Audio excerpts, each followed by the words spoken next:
Her voice carried through the thin walls of our house, sharp and amused, like a blade dragged over stone. "You think he'd actually leave me?" "Please," Nicole's laugh followed, light and cutting. "Aaron's too pathetic to do anything about it. He still thinks I'm the love of his life. It's almost sad." I froze mid-step, my hand clutching the doorknob to our bedroom.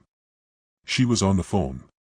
My stomach churned, bile rising in my throat as the words sank in. It was late, too late for casual chats, and she'd been distant all evening, claiming she was tired after a long day. Now I stood, rooted in place, her muffled words like poison seeping through the air. "I mean, sure, I could have done worse," she continued, her tone dripping with disdain. "But let's be real," I settled. "He's predictable. Boring. Safe." A pause. Then a cruel smirk in her voice, and clueless. The blood roared in my ears. Who was she talking to? What was this about? My mind raced, 1,000 questions colliding with the single, overwhelming urge to barge in and demand answers. But I didn't. Not yet. Something in her tone stopped me, the kind of confidence that said she didn't even consider me a threat. Like I was some blind fool, oblivious to whatever game she was playing. "I've got it under control," she said, her voice lowering into something conspiratorial. "Trust me. He'll never know." The call ended with a soft click, and the silence that followed was deafening. My hand shook as I let go of the doorknob and stepped back into the shadows of the hallway. My mind was a storm, anger, confusion, disbelief. But most of all, humiliation. For months, I'd ignored the signs. The sly smiles she gave her phone, the late nights with vague excuses, the way she started treating me like an afterthought. I'd convinced myself it was a phase, a rough patch we'd work through. But now there was no denying it. I turned and walked away, my heart pounding like a war drum. I didn't know what her secret was, not yet, but I was going to find out. And when I did, she wouldn't see it coming. The next morning, Nicole was in the kitchen, humming as she brewed her coffee, completely at ease. She flashed me a casual smile when I walked in, her mask of normalcy firmly in place. I studied her for a moment, trying to reconcile the carefree woman in front of me with the venomous voice I'd overheard the night before. "You're up early," she said, her tone light and cheerful, as if we were just another happy couple sharing the start of a new day. "Couldn't sleep," I replied, keeping my voice neutral. My stomach churned as I forced myself to meet her gaze. If she sensed anything, she didn't show it. She was too good at this, too comfortable in her lies. As she sipped her coffee and chatted about plans for the day, I knew I couldn't confront her yet. She'd deny everything, twist it around, make me the crazy one. No, I needed to be smart. Precise. If I was going to take her on, I'd need evidence, something so damning she couldn't wriggle her way out of it. Later that day, while she was out, I decided to start digging. Her laptop was the first place I checked, but she'd logged out of everything. Her phone was locked, of course, and I wasn't about to try guessing the code while she could walk in at any moment. But then I noticed something, a small notebook tucked into the corner of her desk. It was out of place, something she usually kept in her purse. I opened it cautiously, my hands trembling as I flipped through the pages. It was mostly mundane, shopping lists, reminders, but near the back, I found a list of dates. At first glance, they didn't mean anything, but as I looked closer, I recognized a few. They coincided with the nights she'd stayed out late or claimed to have work events. Beside each date was a single initial, T. My chest tightened. This wasn't proof, not yet, but it was enough to light a fire under me. Who was T? A coworker? A friend? Someone she thought I'd never suspect. The notebook wasn't enough to confront her, but it was a thread, and I was going to pull it until the whole thing unraveled. That evening, I played my part, keeping my demeanor casual and unbothered. Nicole didn't seem to notice anything was off. She sat on the couch scrolling through her phone, occasionally laughing at something on the screen. It was infuriating, how easy it was for her to act like nothing was wrong. But then, a flicker of something, hesitation, crossed her face. She glanced at me briefly, then turned her phone over and put it face down on the coffee table. It was a small gesture, almost imperceptible, but it told me everything I needed to know. She was hiding something, and it was only a matter of time before I uncovered it.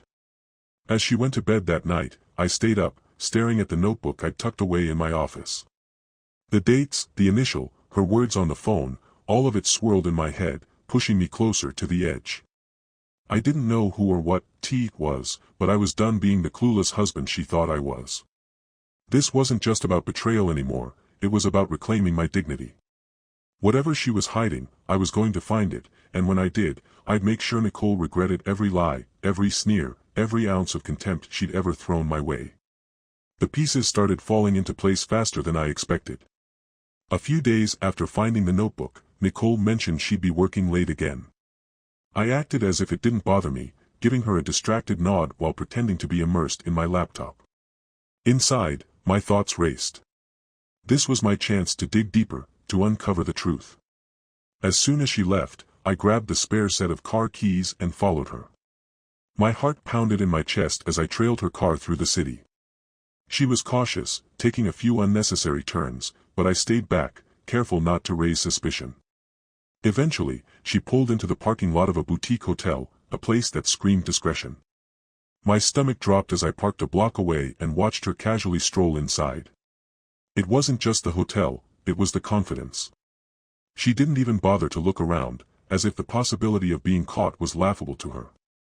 My blood boiled, but I forced myself to stay calm. Bursting in would only give her the upper hand.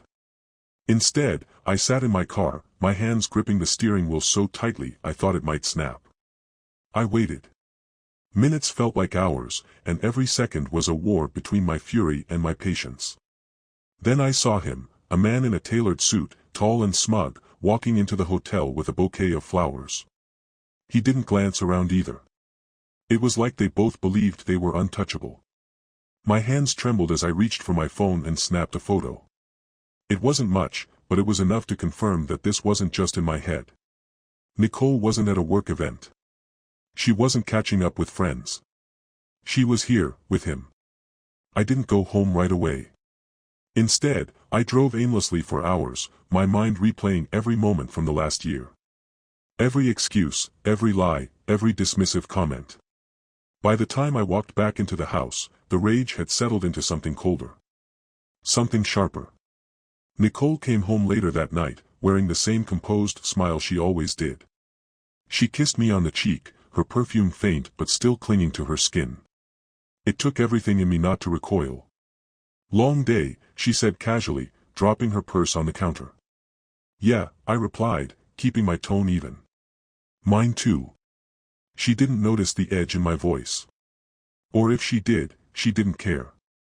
She just nodded and headed for the shower, leaving me standing in the kitchen, gripping my phone. I stared at the photo I'd taken earlier, my jaw clenched so tightly it hurt.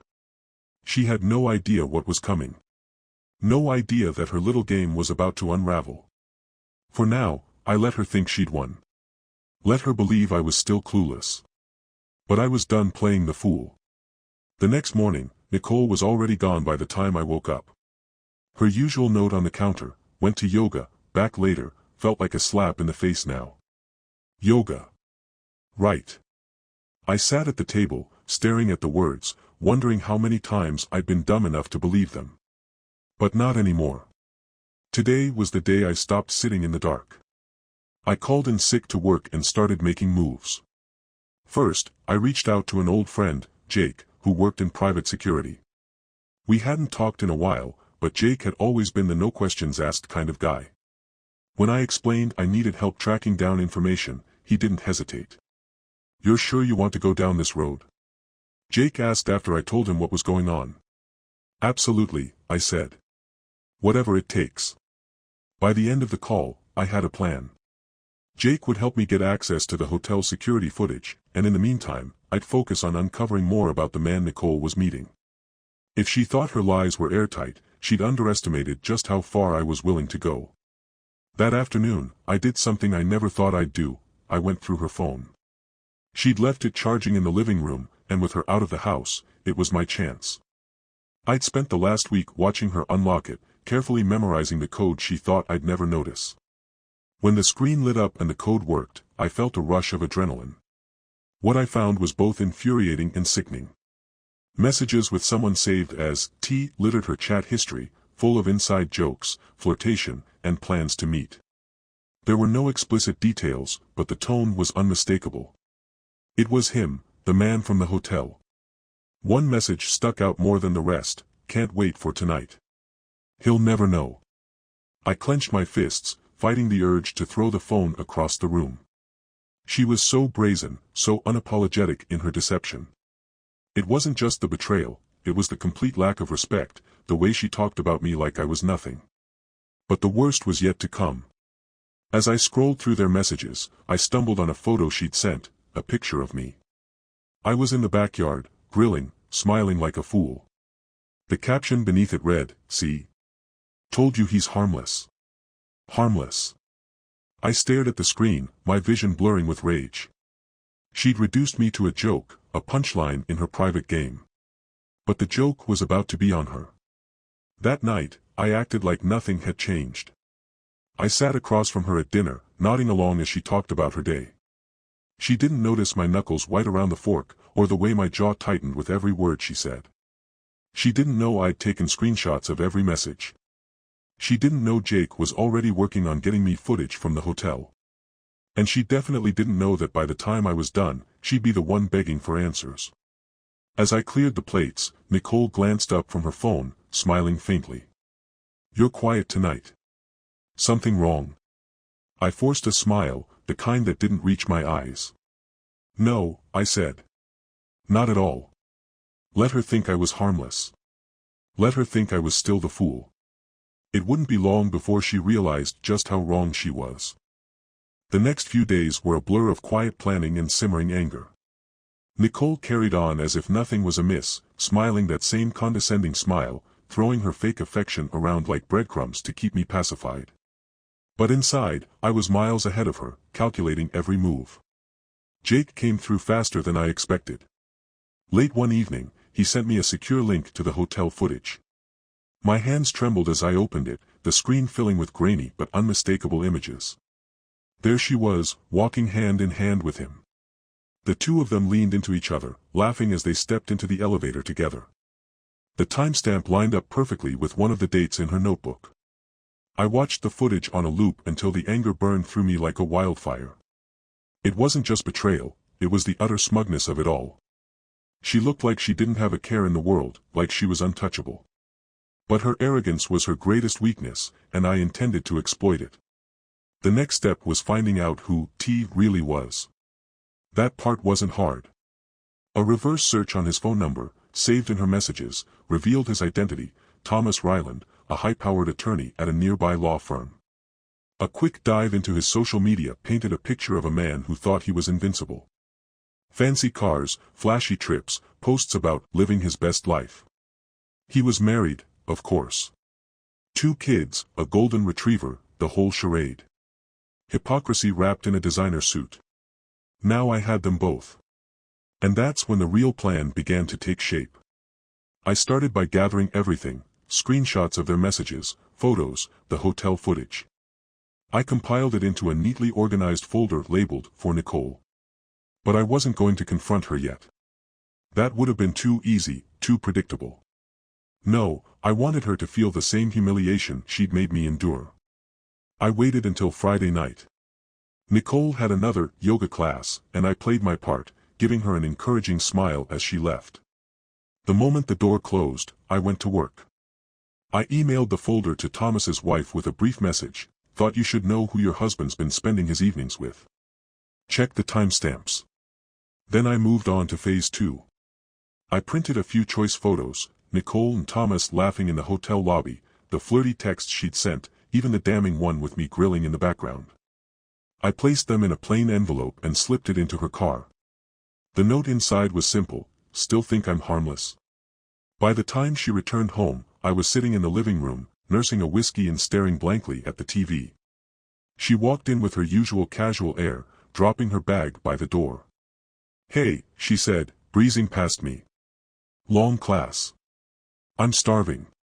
Did you eat yet?" I took a slow sip of my drink, the ice clinking against the glass. "No," I said evenly, not looking at her. "But I'm not that hungry." Something in my tone must have caught her attention because she stopped and turned, her brow furrowing slightly. "Everything okay?" "Perfect," I said, letting the word hang in the air like a loaded gun. She stared at me for a moment, as if trying to gauge whether or not I was being honest. Finally, she shrugged and headed to the kitchen. I stayed where I was, waiting, counting the seconds until she'd find the envelope in her car. When she did, the explosion would come, and I'd be ready. The game she thought she controlled was about to blow up in her face. The storm didn't take long to arrive. Barely 20 minutes after Nicole stepped outside, I heard the front door slam so hard the walls shook. Her footsteps pounded down the hallway until she appeared in the living room, clutching the envelope in her hand. Her face was pale, her usual smug confidence replaced by something raw and unguarded. For the first time in months, I saw fear in her eyes. "What is this?" she demanded, her voice cracking as she waved the envelope at me. I leaned back in my chair, swirling the whiskey in my glass as if her anger was the least of my concerns. "Looks like you've got mail," I said calmly, meeting her gaze with a level stare. She opened her mouth to argue but stopped, her jaw tightening as she glanced down at the photos again. "You've been following me," she hissed, her tone dripping with indignation. This is insane, Aaron. You've completely lost it." "Funny," I said, setting my glass down. "That's not the tone you used with Thomas when you were sneaking into that hotel. What was it again?" "Oh, right, he'll never know." Her face flushed a deep crimson, and she took a step back as if I'd slapped her. "You don't understand." "Don't," I interrupted sharply, my voice cutting through the air like a whip. "Don't you dare try to spin this. I heard you. I've seen the messages. I've got the hotel footage. The only thing I don't understand is how you thought I wouldn't figure it out." For a moment, she just stood there, her mouth opening and closing like a fish gasping for air. Then, as if on cue, the tears started. "Aaron, it's not what you think," she began, her voice trembling. "It was just a mistake. I wasn't thinking clearly." I let out a sharp laugh, leaning forward with a cold smile. "A mistake? That's what you call months of lies? Secret meetings? Laughing behind my back?"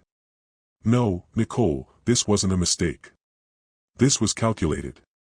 She tried again, stepping closer, her voice softening as she shifted tactics. "I was unhappy, okay? I didn't know how to tell you. But I didn't want to hurt you. I swear I never meant for it to go this far." I stood up, towering over her, my fury barely contained. "You didn't want to hurt me? Then what was the plan, Nicole? To keep stringing me along while you played house with Thomas? Or was I just your backup plan in case your little affair didn't work out?" Her tears dried up almost instantly, and her expression hardened. The mask was slipping, revealing the cold, self-serving person underneath. "You know what?" she snapped. "Maybe if you'd been less predictable, less boring, I wouldn't have had to look elsewhere." The words hit like a punch to the gut, but I didn't let it show. Instead, I smiled, a slow, deliberate smile that made her flinch. "Predictable?" I repeated. "We'll see how predictable I am after this." Her eyes narrowed. "What are you talking about?" I reached for my phone and pulled up the email I'd sent earlier. "Let's just say Thomas's wife knows all about your little rendezvous." I figured she deserved to see the receipts. Nicole's face went white, her breath hitching. "You didn't." "Oh, I did," I said, savoring the panic spreading across her face. "And judging by the timestamp on the email, she's probably reading it right about now." "You've ruined everything," she screamed, throwing the envelope onto the floor. "You think this makes you the bigger person? You're pathetic, Aaron. This won't fix anything." "No," I said, my voice low and steady. "But it'll make sure you don't keep treating me like a fool. And trust me, Nicole, this is only the beginning." She stood there, seething, her fists clenched at her sides, but there was nothing she could say that would change what I'd done. The game was over, and for once, I was the one holding all the cards. Nicole stormed out of the living room, slamming the door to our bedroom behind her. I stayed where I was, savoring the moment. For the first time in months, I didn't feel powerless. She thought she could manipulate me, twist reality to suit her lies, but now she was the one backed into a corner. I didn't bother following her. I knew she needed time to stew in her anger and fear. Instead, I sat down and opened my email again. I wasn't finished. If Nicole thought this was the end, she was sorely mistaken. I sent a follow-up email to Thomas's wife, attaching the photos of him and Nicole in the hotel lobby along with a brief message: "If you need more proof, let me know. I'll be happy to provide details."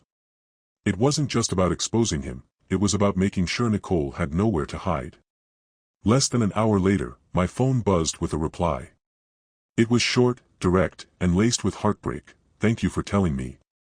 I had my suspicions. Please send whatever you have." Nicole came out of the bedroom an hour later, her face blotchy from crying, but her expression was hard. She looked at me with a mixture of anger and desperation, as if trying to decide whether to fight or beg. "You're blowing this way out of proportion," she said, her voice tight. "Do you really want to destroy everything we've built over one mistake?" "One mistake?" I repeated, standing up and facing her. "Nicole, this wasn't a mistake. It was a choice. A series of choices you made over and over again. You lied to me, disrespected me, and treated our marriage like it was disposable. You don't get to rewrite this as some one-off accident." Her lips pressed into a thin line, and for a moment, she didn't say anything. Then, in a voice laced with venom, she said, "Fine. If you're so perfect, if you think you've never made mistakes, then maybe you should look in the mirror. You've been so wrapped up in your boring little routine that you didn't even notice how miserable I was." I didn't flinch. Her words were meant to cut, but they only confirmed what I already knew. This wasn't about me, it was about her. Her selfishness, her entitlement, her inability to take responsibility for her own actions. "You know what's funny?" I said, my voice calm but icy. "You keep calling me boring and predictable, but at least I'm not the one sneaking around hotels, pretending I'm clever enough to get away with it. You think you're untouchable, Nicole, but you're just as predictable as the lies you tell." Her eyes widened, and for the first time, I saw a flicker of doubt cross her face. I wasn't the man she thought she could manipulate anymore, and she was finally starting to realize it. Before she could respond, my phone buzzed again. I glanced at the screen and saw another email from Thomas's wife. This one included a single sentence that made my stomach twist with satisfaction: "We need to talk." I turned back to Nicole, who was watching me with a mixture of dread and defiance. "You should start packing," I said, my tone flat. "I'm done." Her jaw dropped. "You're done? Just like that? You don't even want to work on this?" "Work on what?" I snapped. "On fixing the mess you created? On rebuilding trust you shattered? No, Nicole, you made your choice, and now I'm making mine." For the first time, the cracks in her armor were fully visible. Her smugness, her anger, it all fell away, replaced by something I hadn't seen in years: vulnerability. "You can't just throw me away," she whispered, her voice trembling. "I made a mistake, but I still love you." I stared at her for a long moment, letting the weight of her words hang in the air. Then I shook my head. "Love isn't what you've been doing, Nicole. Love doesn't look like this." She stood frozen as I walked past her, heading to the bedroom to grab my own things. By the time I left the house, her cries followed me, but I didn't look back. Not this time. A year later, life had changed in ways I couldn't have imagined. After Nicole moved out, I filed for divorce, cut ties completely, and focused on rebuilding the pieces of my life she had shattered. It wasn't easy. There were sleepless nights, moments of doubt, and flashes of anger that would hit me out of nowhere. But with each passing day, I felt lighter. Free. Nicole, on the other hand, didn't fare as well. The fallout from the affair was brutal. Thomas's wife filed for divorce almost immediately, and word of the scandal spread through his social circles like wildfire. He lost clients, credibility, and eventually, his job. Nicole had bet on him, thinking he'd be her way out, but instead, she found herself tangled in his mess, abandoned and alone. It wasn't until last week that I heard from her again. I'd been sitting on my back porch, sipping coffee and enjoying the quiet morning, when my phone buzzed with a message. The name on the screen stopped me cold: "Nicole. Can we talk? I need to see you." I stared at the message for a long moment, debating whether to respond. Against my better judgment, I agreed. Curiosity, perhaps, or maybe I just wanted to see for myself what she had become. We met at a coffee shop, a neutral place where she couldn't pull any emotional tricks. When she walked in, I barely recognized her. She looked diminished. Her confidence, her bravado, even her sharp tongue seemed dulled.